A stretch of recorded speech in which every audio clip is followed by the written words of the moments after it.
आपके प्यार का नया माइलस्टोन। ये बिहार के अनामिका जी हैं जिन्होंने अपने फ़ोन के वॉलपेपर में मेरी तस्वीर लगाई हुई है और मुझे इंस्टाग्राम पर भेजी।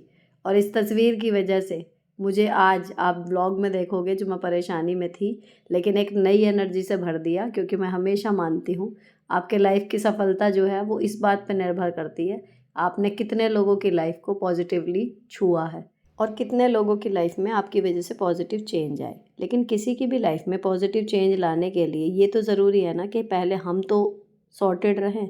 जो हमारी रोज़ की छोटी बड़ी उलझनें हैं, काम से रिलेटेड हों या रिश्तों से रिलेटेड, अगर हम ही उनमें उलझे हुए हैं तो दूसरे की लाइफ में चेंज लाने की हम सोच भी नहीं सकते।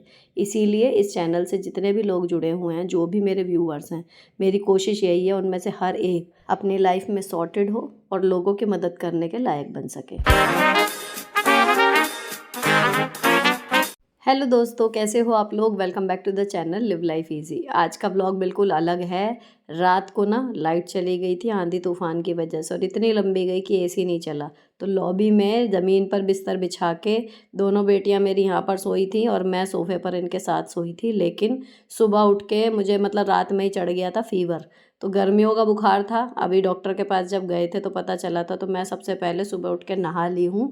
लेकिन उसके बाद भी फीवर हल्का हुआ है, ख़त्म नहीं हुआ। अब दवाई खाने से पहले कुछ खाना पड़ेगा, खाली पेट दवाई असर नहीं करेगी।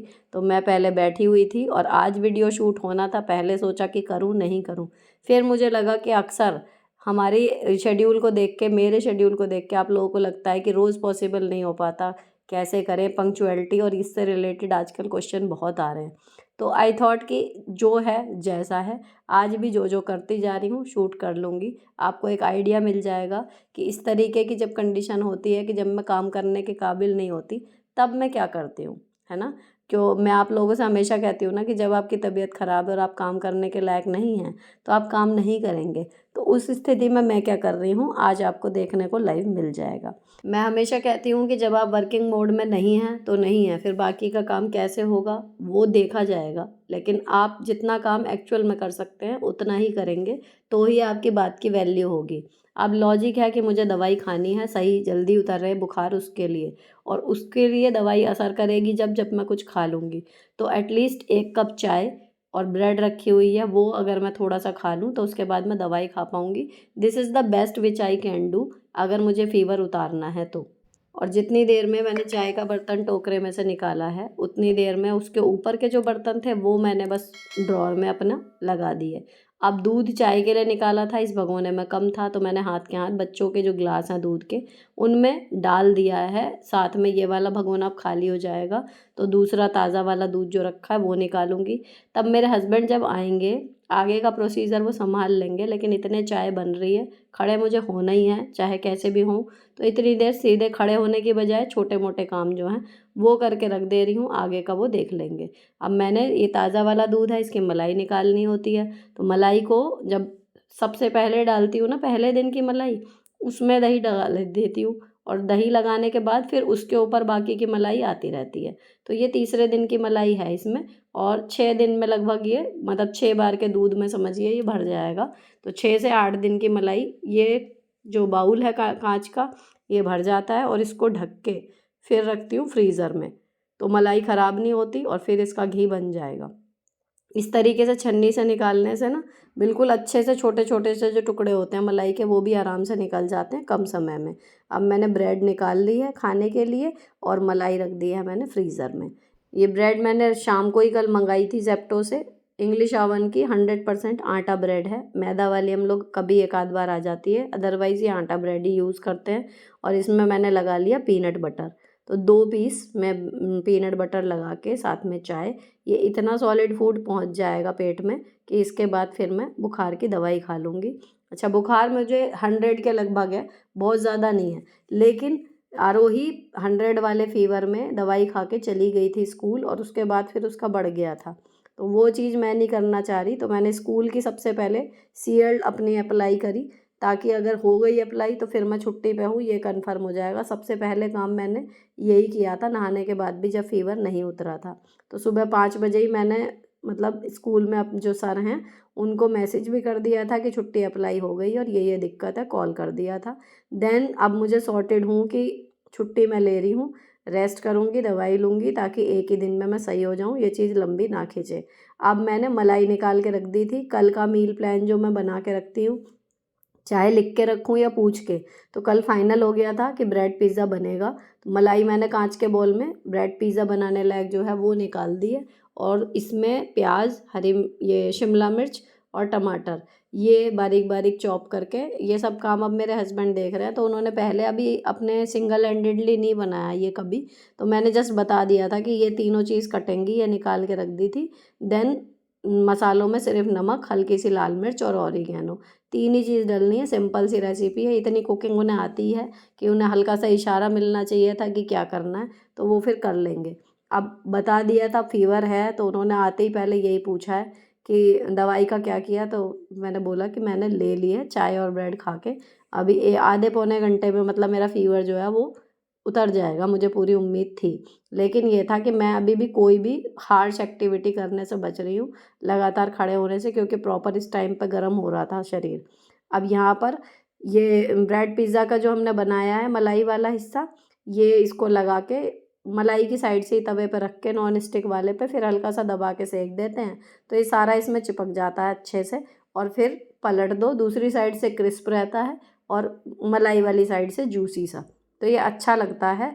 अगर दूसरी तरीके का वो जो चीज़ वाला पिज़्ज़ा बनाते हैं, वो बनाते तो वो शाम के टाइम बनाते हैं अक्सर, क्योंकि फिर चीज़ जो है वो ये लग रहा था कि फ्रिज में, मतलब स्कूल में जाके टिफ़िन में ठंडी हो जाएगी तो पता नहीं अच्छी लगेगी नहीं लगेगी। तो इसलिए पूछ लिया था कि मलाई वाला ब्रेड पिज़्ज़ा खाना है बच्चों को या वो वाला रात को ही। तो ये था कि मलाई वाला बनना है। ये चीज़ अगर आप रात को सॉर्टेड कर लो ना, तो सुबह काफ़ी ईज़ी हो जाता है। नहीं तो सोच के देखो, अब इस टाइम में अचानक से बुखार आ गया तो क्या ही करती। पज़ल्ड हो जाता ना इंसान, लेकिन पता था कि हाँ ये बनना है, तो चलो वो प्रोसीजर चल रहा है। अब यहाँ पर ये बिस्तर तय करना इसलिए ज़रूरी था। ये ज़रा सी दरी जो हम पूजा के लिए बिछाते हैं, यही बिछाई हुई थी। बच्चे तो सो गए आराम से इस पे ही कि हम तो इसी पे लेट जाएंगे। अच्छा, जब रात को आंधी तूफान आ रहा था ना, तो बच्चे कह रहे थे, आराध्या स्पेशली, कि मेरा मन कर रहा है गेट में इतनी अच्छी हवा आ रही है, हम तो यहीं सो जाएं। और ईश्वर ने आपकी बोली हुई ना, वो हर बात सुन लेते हैं, मुझे हमेशा लगता है। इसलिए बड़ा सोच समझ के चीज़ें मांगनी चाहिए। तो वहाँ पर लाइट ऐसी भागी कि एसी चले नहीं और कमरों में लेटा नहीं गया, और हम सच में लॉबी में ही सो रहे थे जहाँ वो कह रही थी कि मेरा मन कर रहा है। तो मैं अपने बच्चों को मैं हमेशा ये दृढ़ विश्वास दिला के रखती हूँ कि जो जो सच में मेरे साथ ये हुआ है कि जो जो चीज़ें मैंने मजाक में भी मांगी थी ना, लेकिन इस तरीके से कि मन बहुत कर रहा है, दिल से मांगी थी, पर बिल्कुल अल्हड़पने में मांगी थी। अब लगता है कि उस टाइम समझ नहीं थी मांगने की, वो सब भी पूरा हो जाता है। तो बड़ा सोच समझ के प्रभु से मांगा करिए, किसी का अनहित ना मांगिए, वरना हो भी जाता है। और अपने लिए सारी चीज़ें जो आपको चाहिए बिंदास मांग लो, भगवान देने के लिए ही बैठे हैं, सब दे देते हैं, बस थोड़ा टाइम लग सकता है। अब उसके बाद अगला ज़रूरी काम है बच्चों के बाल बनाना, जो ना ये कर सकते हैं खुद, ना इनके डैडी कर सकते हैं। तो कहने का मतलब ये है कि जो प्रिसाइजली मैं ही कर पाऊँगी ऐसे काम, या जो मैंने नहीं किए दिक्कत हो जाएगी, बस वो मैं कर रही हूँ। क्योंकि इस टाइम पे भी बुखार है, अभी उतरा नहीं है। बस मैं वेट कर रही थी कि बच्चे रेडी होके पूरा अपना खाना पानी लेके तरीके से चले जाएं स्कूल, ये एक बार पहुँच जाएं स्कूल ढंग से, तो फिर मैं आराम करूँ। अब इनको मैंने यहीं पर लेटे लेटे बाय कर दी है। इनके बाल बनाना मेरा लास्ट काम था। डब्बा पैक हो गया, अब मैं जो थी सो गई, मैंने और कुछ नहीं खाया है। उसके बाद मेरा बुखार जो है लगभग 1 घंटे बाद उतर गया। मेरे हस्बैंड भी नाश्ता करके ऑफिस चले गए थे। अब मैं उठी थी उसके बाद दोबारा, समझिए 11:30 के करीब। तो अब इस टाइम पे जब मैं बैठी हूँ ना, तो फीवर नहीं है, और अब मेरा ये है कि कम से कम मेहनत में क्या क्या ऐसे काम हैं जो मैं छोड़ नहीं सकती और मैं इस टाइम पे करूँगी। तो मैंने अपनी खोल ली थी डायरी, तो इसके पन्नों में कुछ पेंडिंग काम अगर रह गए हैं तो वो लास्ट 2 पेजेस में रहते हैं, जो मान लीजिए मैंने आज प्लान किया, आगे नहीं हो पाए, तो वो अगले दिन या उससे अगले दिन होने ही होते हैं। तो पहले मैंने पिछले कामों में देखा कि कुछ छूट तो नहीं रहा है, अब इन कामों में ये फ़िल्टर लगा के देख रही हूँ कि कर क्या सकती हूँ। कोई भी मैं मेहनत वाला काम आज नहीं करूँगी, जैसे कपड़े धोना या सफाई करना या कुछ और, कुछ भी ऐसा नहीं करूँगी जिसकी वजह से बुखार रेपिटेटिवली आता रहे, या फिर उतरने की बजाय वो 2 दिन 3 दिन लग जाए। क्योंकि जैसा शेड्यूल है, जब बीमार होते हैं ना हम लोग, सभी लोग, जब हमारी एज 25 से 40 वाले जो एज ग्रुप के लोग हैं वो अग्री करेंगे कि बीमार होते ही सबसे पहला ख्याल ये आता है कि जो जो काम हम लोग करते हैं पूरा दिन, अब वो उनमें से कैसे होंगे और कौन सा काम छूटने से क्या दिक्कत होगी, क्या काम छोड़ें और क्या पकड़ें। सबसे पहली चीज़ यही दिमाग में आती है, तो वही थॉट प्रोसेस मेरा चल रहा है। अब मेहनत के कामों में आंधी तूफान आया हुआ है तो बाहर ज़्यादा गंदा हो रहा है, अंदर तो इतना नहीं है। तो सफाई का मैंने सोचा है कि मेड शाम को ऊपर के लिए आती है, आज उससे ऊपर का ना करवा के नीचे तक का करा लूँगी। रही बात शाम तक की, तो जैसा पड़ा है वैसा पड़ा है। मैं हमेशा आपको भी यही सजेशन देती हूँ, प्रैक्टिकली ये फॉलो भी करती हूँ कि आपकी तबीयत ठीक नहीं है तो नहीं है। अब ये सब चल रहा था, कामों की लिस्ट बनाई, तब मैंने फ़ोन उठाया काम करने के लिए। तो ये बिहार की अनामिका जी हैं, इन्होंने मुझे यूट्यूब पे कमेंट किया था कि दीदी मैंने आपकी फ़ोटो वॉलपेपर पे लगाई है। तो मैं बड़ी खुश और एक्साइटेड हुई सुन के। मैंने इनसे इंस्टाग्राम पे अपनी फ़ोटो भेजने को बोला, तो इन्होंने भेजी। पहले फ़ोन की भेजी थी, तो मैंने कहा अपने साथ भेजो, ये तो ऐसा लग रहा है कि मेरा ही फ़ोन है। तो जो नवरात्रे वाली पिक है ना, ये उन्होंने लगाई हुई है, ये मुझे इतना पसंद करती हैं। किसी के लिए छोटी बात हो सकती है, लेकिन मेरे लिए बहुत बड़ी बात है। किसी अननोन बंदे की लाइफ में आप इतने इंपॉर्टेंट हो कि आपकी फ़ोटो उसके वॉलपेपर पे है। तो मैंने इनको रिक्वेस्ट की कि अगर आपको कोई एतराज़ ना हो तो मैं आपकी फ़ोटो अपने स्टेटस या यूट्यूब वीडियो पर शेयर करूँगी। और वो पॉजिटिवली खुश होकर उन्होंने अग्री किया कि दीदी मैं बहुत खुश हूँ, आप कर सकते हो। तो आप लोगों में से भी अगर किसी ने इस तरीके की कोई चीज़ की हुई है तो मुझे शेयर करना, बस अपना नाम थोड़ा सा मुझे यूट्यूब के कमेंट्स में मेंशन कर देना, ताकि मैं पहचान जाऊँ इंस्टाग्राम के जो भी मैसेज रिक्वेस्ट आती हैं कि उनमें से आप ये हो, तो मैं देख लूँ, मतलब कुल मिला के, क्योंकि इतने सारे होते हैं और यूट्यूब के ही काम से नहीं होता, आप समझ सकते हो इतना टाइम कि मैं सारे प्लेटफॉर्म पे सारे मैसेजेस पढ़ सकूं। तो एक पकड़ा हुआ है कि वाईटी स्टूडियो में यूट्यूब पे जितने कमेंट आते हैं उनमें से कोई भी नहीं छूटता जो मैं ना पढूं। बाकी इंस्टाग्राम पे कई बार मिस भी हो जाते हैं, तो वो है कि मैं देख लूँगी। ठीक है, चलो जी आगे बढ़ते हैं फिर काम में। अब इनके मैसेज को और फ़ोटो को देख के मुझ में बहुत, मतलब मैं खुश सी हो गई, और बुखार उतर ही चुका था, तो दोबारा एनर्जी मुझे ऐसा लग रहा था कि वापस आ गई। और हमेशा ऐसा होता है कि जब भी मैं कमज़ोर पड़ती हूँ किसी भी रूप में, मेंटली या फिज़िकली, आप में से कोई भगवान का सिग्नल बन के या तो मिल जाता है, पर्सनली ऐसे ही कोई आते-जाते टकरा जाता है मुझसे और वो कहता है कि वो मेरी वीडियोज़ देखता है। और या फिर आज ये हुआ कि फ़ोटो इनकी दोबारा आ गई, क्योंकि इन्होंने 2 दिन पहले भेजी थी, वो फ़ोटो शो नहीं हो रही थी, आज इन्होंने दोबारा भेजी और मैं देख के सच में दोबारा एनर्जी से भर गई और लग गई फिर मैं अपने काम में। तो मैंने अभी यहाँ पे ना आयरन करने के लिए अपने हस्बैंड की 4-5 शर्ट थी, 1 जीन्स थी, वो निकाली हुई थी कि मुझे करनी थी। लेकिन अब क्योंकि तबीयत सही नहीं है और मैं कोई भी थकान वाला काम नहीं करना चाहती, तो मैंने इसका क्या हल निकाला, मैंने बच्चों की यूनिफ़ॉर्म 1 जोड़ी प्रेस होनी थी, एक की स्पोर्ट्स थी, वो टंगी हुई है, हुई भी रेडी। तो मैंने ये किया कि इसमें से केवल 2 कमीज़ें जो हैं, वो मैं प्रेस कर दूँगी, कुछ ना होने से कुछ हो जाना बेहतर। तो कम से कम उन 4-5 में से 2 कम हो जाएँगी। तो 6 कपड़े थे टोटल, उसमें से 3 हो गए, 3 रह गए, इस तरीके का काम हो जाएगा। तो ये मैंने कर दिया हल्का-सा कि भई बाकी की अगर मुझे रात को ठीक लगा शूट के बाद तो रात को कर दूँगी, नहीं तो कल हो जाएगा, कल संडे है। इस तरीके से मेरा चल रहा है। अब ऐसे ही आपको भी जब आप डाउन फ़ील करो, मैं हमेशा इसीलिए बोलती हूँ कि चलते रहो, चाहे कितना भी मुश्किल सा फ़ील हो रहा हो। तो जब मुझे लगा कि मैं बिल्कुल नहीं कर सकती, तो मैं सब काम छोड़ के लेट गई। जब मुझे लगा मैं थोड़ा कर सकती हूँ, तो मैं थोड़ा कर रही हूँ। जब मुझे लगेगा कि मैं बिल्कुल अच्छे से करने के मोड में आ गई हूँ, तब मैं अपना पूरा करूँगी। अल्टीमेटली काम जब हमें ही करना है घूम के, तो अपने आप को प्रेशराइज़ क्यों करना है? जितनी क्षमता है उतना करिए, अपने प्रति थोड़ा सम्मान का भाव रखिए कि ढेरों काम भी तो आप ही करती हैं। तो अगर आज आपने 10 की जगह 6 काम किए, 4 छोड़ भी दिए, तो घूम फिर के वो 4 काम आपको ही करने हैं ना, तो आप कर लेंगी। अगर आप अपनी रिस्पेक्ट, अपनी तबीयत का, अपनी इच्छाओं का सम्मान करना शुरू करेंगी, तो घर वाले भी शुरू कर देते हैं कि रोज़ काम करती हैं, अगर आज नहीं कर रही तो कोई बात होगी। उसके बाद आराध्या आरोही लर्न कर रही थी, तो आराध्या सुनाने आई थी, फिर मैं इसका सुनने बैठ गई। STRIDE and relief, muttered, whispered, glimpsed, took grabbed, seen, impatiently। uneasy. अब इन दोनों ने एक एक चैप्टर जो है वो अपना, एक ने इंग्लिश लिटरेचर का और एक ने साइंस का याद करके सुना दिया। तो इनका पढ़ाई का जो काम होता है देखो वो भी हो गया, ठीक है। और मैंने आज कोई कॉन्सेप्ट नहीं समझाया इनको, सिर्फ सुना है। अब उसके बाद स्नैक्स में मैं वापस आ गई हूँ अपने ट्रैक पर। कभी कोई चीज़ बना के देनी है तो एक अलग चीज़ है, लेकिन बेस्ट टाइम होता है स्नैक्स में आप बच्चों को फ्रूट दे दो।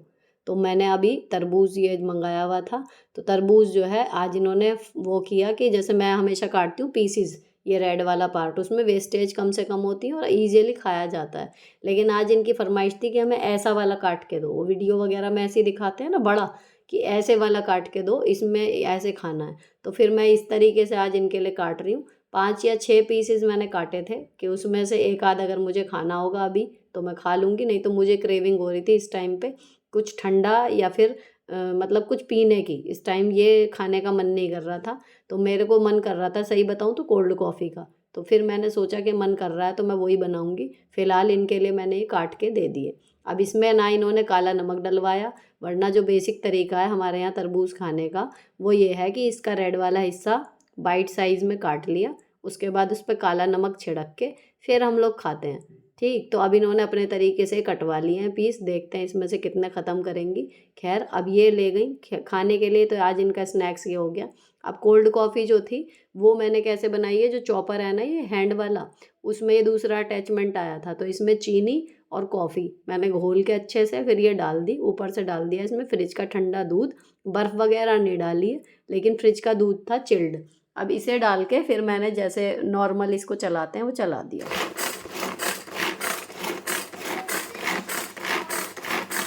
खोलने के बाद इतने बढ़िया इसमें झाग से देखो बन गए, एकदम बढ़िया कोल्ड कॉफ़ी आपकी रेडी हो गई। बस इसमें एक ड्रॉबैक है, आप इसको पूरा भर के नहीं बना सकते क्योंकि एयर टाइट या लिड वगैरह में इसमें रबड़ नहीं लगी हुई है, तो ये अगर इससे ज़्यादा भरेंगे तो गिर जाएगा। 1 कप समझिए जो नॉर्मल वाला रहता है ना वो आप भरो, इतना भरा था ना मैंने इसमें भी थोड़ा-थोड़ा सा साइड से निकल गया था। तो 1 कप छोटा वाला जो है वो इसमें आराम से चल जाएगा और बढ़िया करके वो हो जाएगा। बाकी बड़े वाले में फिर आपको ज़्यादा बनानी होती है, तो 1 कप के लिए परफेक्ट है। सिंपल जो हाथ वाला रहता है सभी के घर में है वो वाला। अब मैंने ये पी के देखी तो मैं आराध्या को कह रही थी कि बढ़िया है, इसमें से 2-2 3-3 सिप पहले बच्चों को पिला दिए थे मैंने, इनको पसंद है कोल्ड कॉफ़ी, उसके बाद फिर मैंने पी ली। अब शाम की पूजा में जो भी आप दीपक जलाएँ, धूप बत्ती जलाएँ, मंत्र पाठ करें, आरती करें, जो कुछ भी करें, एक रिचुअल अगर आप क्रिएट कर लेते हो, कहीं न कहीं ये एक डिनोट करता है उस चीज़ को कि आपके दोपहर से लेके शाम तक के काम ख़त्म, अब इसके बाद आप खाना बनाओगे, ठीक है? तो ये टाइम ब्लॉकिंग होती है।